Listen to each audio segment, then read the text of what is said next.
So this is the first episode ng aking dream room. Okay guys, so nandito na yung materials. May mga hindi pa dumating na materials, but this is the first day na bibili sila ng mga materials. So dito ako magkukwarto guys. Ayan. Look at that. Ayan. So ito lalagyan to ng hollow blocks. Tapos yan hindi na kailangan lagyan ng hollow blocks. Finishing lang. Ayan. I'm so excited.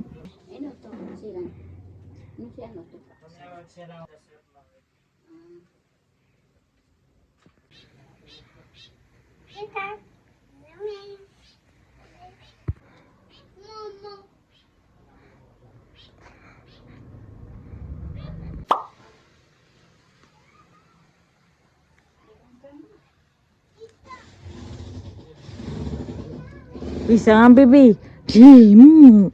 Saan? Diyan ka na. Punta ka dun sa kwan, dun sa ama mo.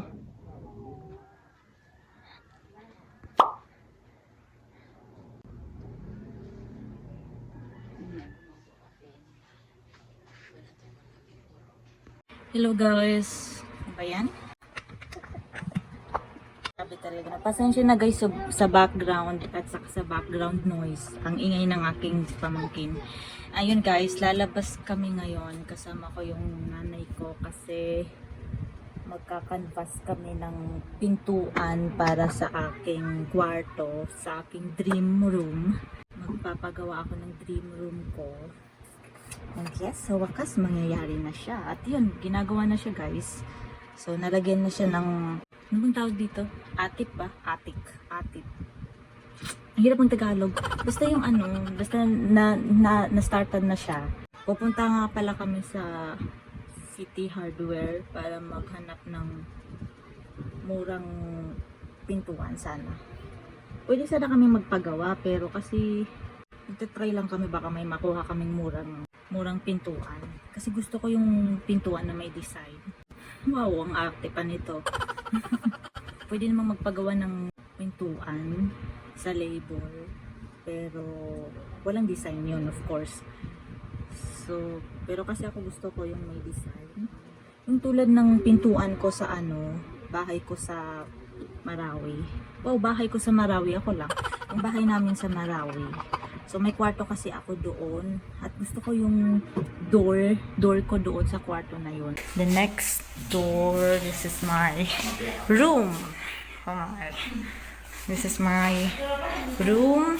Yes, simple lang din niya. And ito.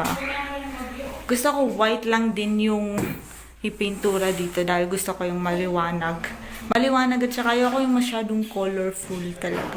Kalat. Sorry, kalat. Galing to sa cottage ko sa dorm. Kaya makalat. Kaya dinala ko siya dito kasi di na ako nagdo-dorm. Kaya yun, sorry sa kalat, okay. This is what I like. This door. Yung pinaka nagustuhan ko dito. Itong color niya. I think, if I'm not mistaken, para siyang, ang tawag dito, yung color niya para angelic yata. Angelic ba yun? I forgot. Yun. So kahit yun lang yung ganung design, pero medyo mahal yung ganung design na pintuan. Medyo mahal yung mga ganung pintuan kasi sabi sa akin ng mama ko 4K nila na nabili yung pintuan na yun. So medyo mahal siya. At saka ayun, gusto ko rin yung kulay ng pintuan ko doon sa kwarto na yun. Kaya lang nakalimutan ni na mama yung pangalan. Kung hindi ko mahanap yung ganong kulay, so maybe white na lang. Okay na yung white. Ang ingay nila. So kaya nga ako magkukwarto kasi para hindi nyo na naririnig tong background noise ko. Nangiingay. Alam mo, sigaw family. Kala mo naman ang laki-laki ng bahay. Yung lit-lit lang naman ng bahay namin. Hindi nyo naman kailangan sumigaw. Pero kasi parang nakasanayan na kasi yun Parang nasa culture na rin namin yun guys. As a Maranao. Yung parang sumisigaw. Ganun. So kahit ang late-late lang naman ng bahay namin pero sumisigaw pa rin sila. Kasi yung ganun talaga. Parang nakasanayan na rin namin yun. Mahal pala magkwarto, no? Sobrang mahal pala magkwarto. Kwarto pa lang yan Kwarto pa lang yan. Aabot na ng 40. Parang 40 plus pa Kasi hindi pa kasali yung ano doon, yung electric. Hindi pa kasali doon. So, 40 plus. 40 plus yung magagasta ko, be. Kwarto pa lang yan. Pero okay lang naman. Dream room ko naman din yan eh. So, lahat yung semento, guys. Lahat hollow blocks. Ayoko ng kahoy kasi parehas lang kung magkakahoy ako. Diba? Maririnig yung mga boses nilang iingay. Ang purpose ko kasi sa kwarto na yun is hindi niyo marinig yung background noise ko. Saka nadidistract kasi ako. Ako yung taong madaling madistract. Kasi ewan ko nga ba kung anong meron sa aking tenga. Madali akong madistract, guys. Basta pag maingay, parang may something sa tenga ko na parang nagre-react siya pag maingay. Hindi talaga ako pwede sa maingay, guys. So kaya yun na, kaya gusto ko hollow block lahat para wala na akong marinig na ingay. No? Lalo na sigaw family kami. Sila lang. Kasi ako hindi naman ako sumisigaw, no. Sariling kwarto ko naman to, kaya lang hindi siya semento. So naririnig yung noise sa labas. Ito na naman, napakapal ko na naman yung aking ano. Actually, pag lumalabas ako, gusto ko yung aking eyeliner simple lang kasi nagugulat yung tao pag nakikita nila ako. Hindi naman nagugulat. Yung parang napapatingin sila sa akin kasi hindi yun normal eh, di ba? Yung ganitong eyeliner, hindi normal yan, be. Alam ko, yes, I understand. So yun guys, I'm so excited na matapos na yung kwarto ko.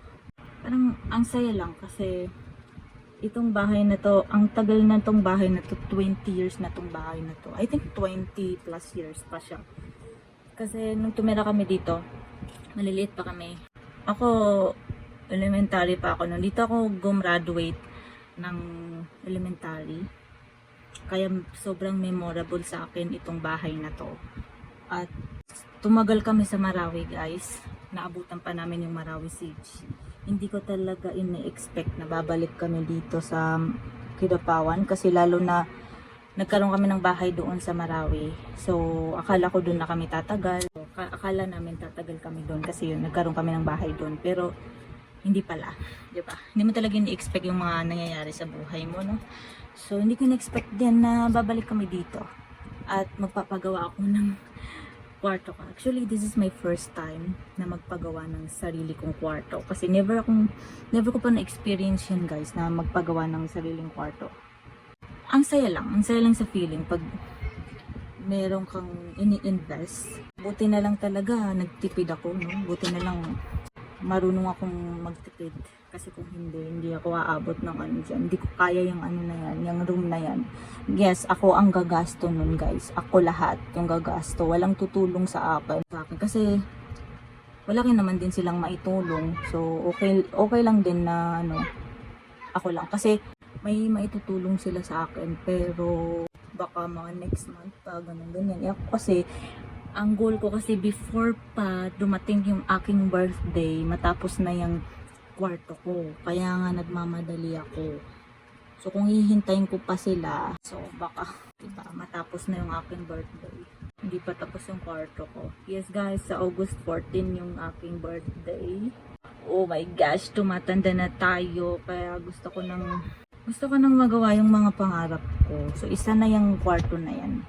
Isa yan sa pangarap ko, isa yan sa dream ko. Diba? So, syempre, gawin na natin yung mga bagay na nagpapasaya sa'yo dahil tumatanda ka na. So, ayun guys. So, see you na lang later ha. Okay, nasa City Hardware na tayo.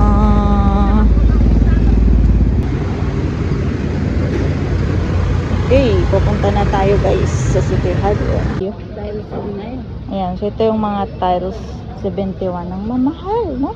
47.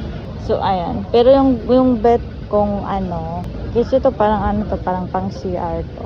Itong bet. Yeah, may bet akong gear. Ito yung bet na color ko for my room. Pero gusto ko sana maputi. Parang mapeso maputi.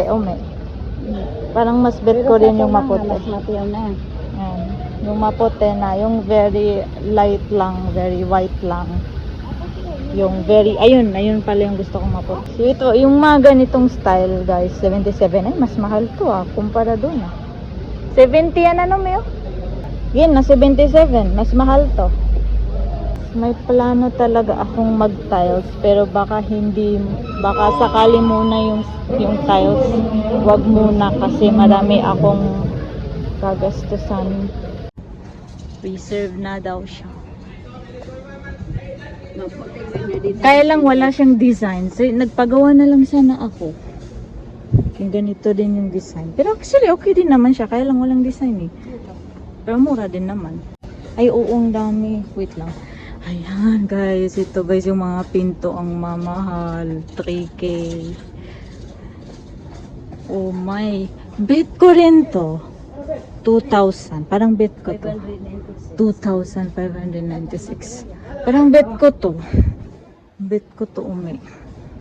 Parang ganda. Tapos kukulayan ko siya ng yung pwedeng white or pwede din yung isang kulay na gusto ko. Bet ko. Ito, ang tignan mo, ang mahal nito. 450. So, tingnan mo. Ito, 350. Ito, grabe, pang mansion na talaga yan. Kung anak ka ni Henry, anak ka ni Manny Pacquiao, pwede yan yung gawin mong door. Uy, dami pa pala dito. Uy, ang dami pa palang door dito, pero ba't walang price? Nasaan na yung mga price? CR. Oh, ito, medyo mura to. 965. Ito. Oo. Ay, hindi pala. Hindi. Ito. Binaliktad lang yung... Tignan mo. Akala ko 965. Hindi ko pala nasala yung 2. Grabe naman, be. Alam niyo guys, maganda rin yung may bathtub, pero never kong pinangarap magka-bathtub. Shower talaga yung pangarap ko. Pero bonus na yan pag may bathtub ka, 'di ba? Yan ang meron.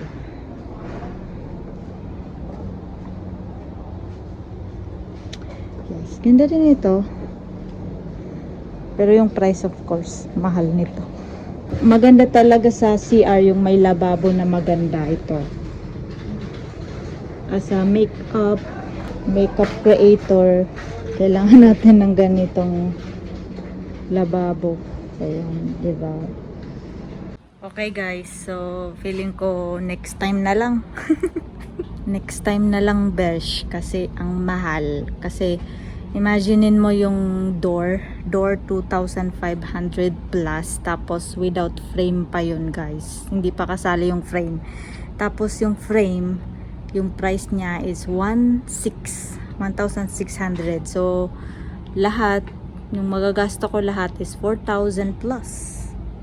4,100 plus. So, medyo mahal siya, be. So, next time na lang tayo, be. So, at saka yung sa tiles din, guys, parang gusto ko next time na rin yun. Next time na tayo magpa-tiles. Kasi yung gusto ko magka-kwarto na eh. So, marami pa namang next time, guys. Yeah. So at least may alam tayo ngayon na pwedeng, 'di ba? May idea na tayo. Kung bibili tayo ng door, so may idea na tayo. And ayun. Marami pa namang next time, guys. So next time na 'yun, guys. Okay. So ayun, basta ganda sana. Maganda sana yung design nito, pero yun nga, para priority muna natin yung kwarto bago yung mga aesthetic door, bago tayo mag aesthetic dyan, saka na yan. Next time ka na, be. Next time na. So yung maghahalo-halo lang kami dito, guys. Ito yung paborito naming ati-atihan dito sa Kidapawan City. Yeah, let's go. Ayun, guys, buko halo-halo with ice cream, and then pancit gisado. Yan, pancit gisado. Ayan. Meron siyang ubi yata to, tapos yung ice cream, and then yung ating stick look at that. Right. Okay, tikman na natin. Ang dami niyang laman, eh. Daming laman. Look at that. Oh, dami ng laman.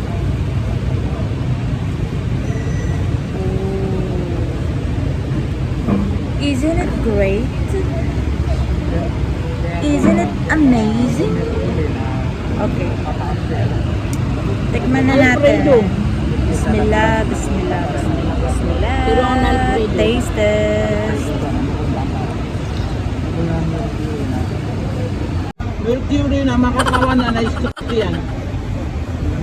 May pupuro. The brand face of... Grabe, ang dami niya naman. No? Look at that. Look at that. I-rate natin to. Pero i-rate ko no, men. Huh? I-rate ko to ng 8 out of 10. Pero malaki kasi siya eh. Marami siya eh. So, 9 out of 10 na lang. Kasi, look at this. Yung ubi niya oh. Tingnan mo yung ubi niya oh. Sarap. So, 9 out of 10 na lang guys. Masarap siya. Okay, so tikman naman natin ang ating pancit bisado. Okay, so taste na natin to guys. Itong pancit bisado. Bismillah. Bismillah, bismillah. Yan guys.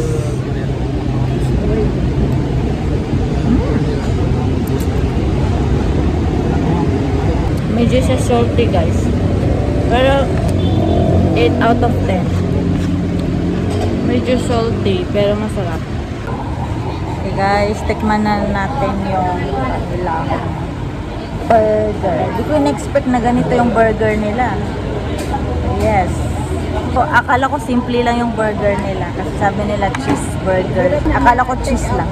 Nakainin na natin. Bismillah. Iti-take out daw na lang. Hindi daw nila maubos.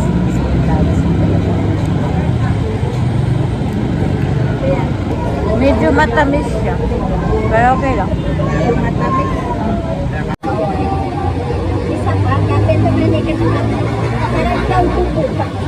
Hindi ko pa nakain yung ano to, onion.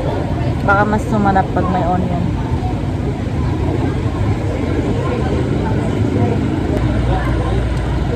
Okay lang. Pero hindi ako fan ng matamis na burger. I want salty burger. Medyo matamis siya sa akin. Pero ang fairness yung design maganda. 6 out of 10. Pero masarap din naman siya. Matamis lang talaga siya sa akin.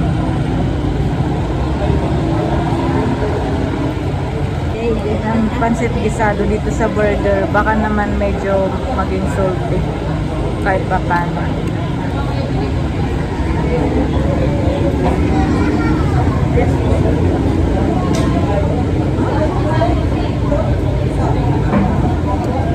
Okay lang.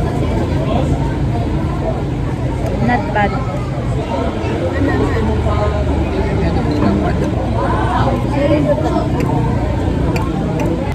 Yan guys, uwian na. Tapos nang kumain. Satisfied cravings.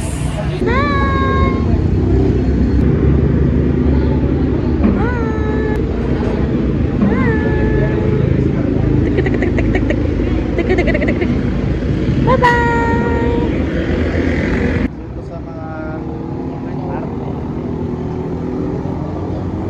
Guys, papasok na tayo sa plaza. So, ewan ko nga ba anong meron kung bakit gustong pumunta dito ni na Papa dito sa plaza. Yun sila oh. Sumsiraro. Nasa park tayo guys. So, magmumuni-muni tayo dito. Kailangan ko munang mag-sunscreen. Apply tayo ng sunscreen. This yung ano yung gift? We're here in Plaza City Park in Kidapawan City. Diba? Ang ganda ng park dito.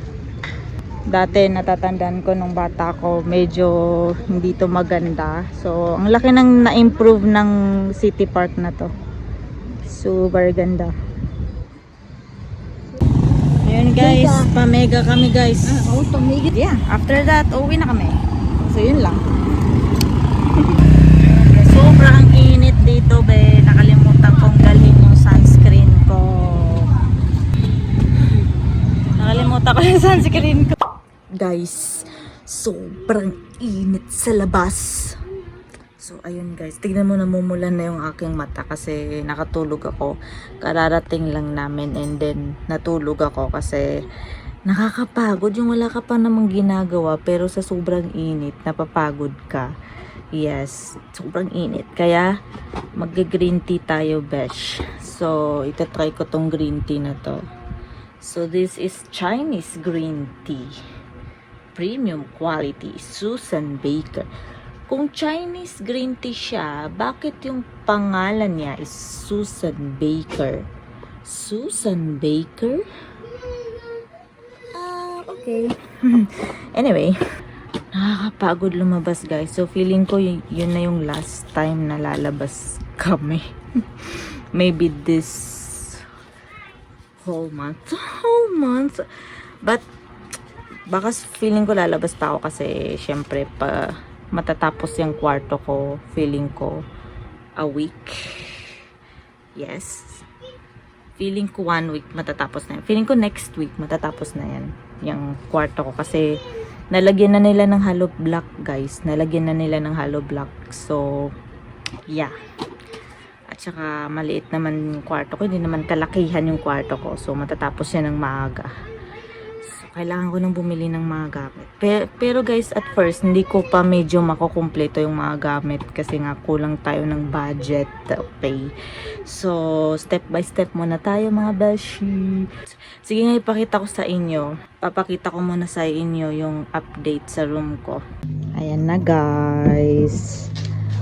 Oh. Ayan, I'm so excited, besh. Malapit nang matapos ang aking dream room. Ayan. Wala muna tayong maganda-gandang door kasi nag-try kaming lumabas.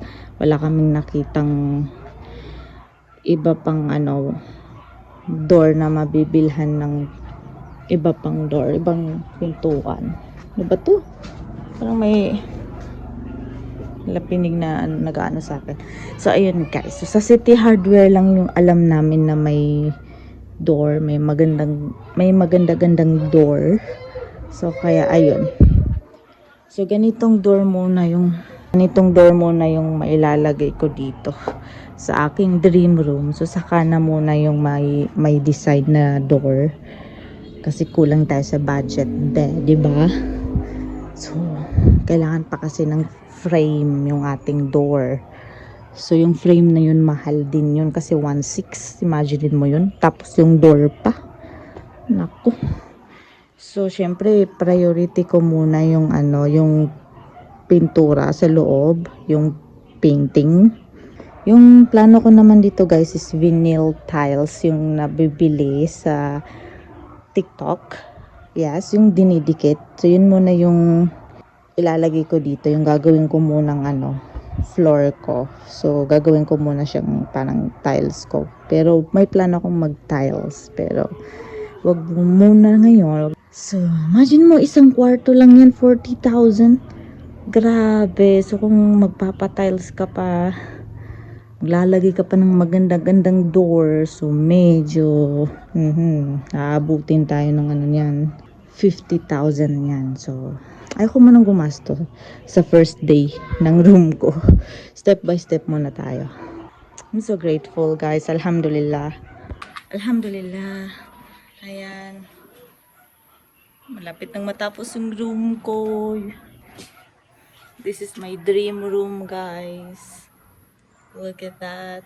Sa first guys, gusto kong hindi ito yung planado na dapat na maging room ko eh. Nandoon yung sa yung katabi ng balcony namin. Doon sana ako magpapa-room. Pero kasi marami kasing doon eh, poste doon, maraming mga electrics, mga wire doon, so medyo complicated siya. So kaya dito na lang ako. At saka medyo mas malaki pa yung space dito kumpara doon. So kaya sabi ko dito na lang ako magpapakwarto. Ayan. And then ito naman guys, gagawin naming kitchen to guys. Yeah. Gagawin naming kitchen yan. Ito naman guys is second CR namin yan. Yes. Ayun, I can't wait. So, pero ganun talaga guys, hindi talaga natin mabibigla yung pagpapagawa ng bahay kasi nagmahal na yung mga materials. Ayan. Pero I'm so grateful na nasisimulan ko na siya. 'Di ba? Dahil yun sa hard work ko. Kaya yun guys, mag hard work kayo. Kung gusto niyo ng magandang matutulugan, mag-work hard kayo, okay? So, yun lang guys. So, that is the first day guys. So, i-update ko na lang kayo sa next update dito sa bahay na to. Kasi baka humaba yung video natin. So, this is the first episode ng ating kwarto. Ito muna yung first episode niya. So, may mga ano pa tayo guys. May mga part 2 pa tayo, okay? So, update ko lang kayo. So, yun lang. Thank you so much for watching.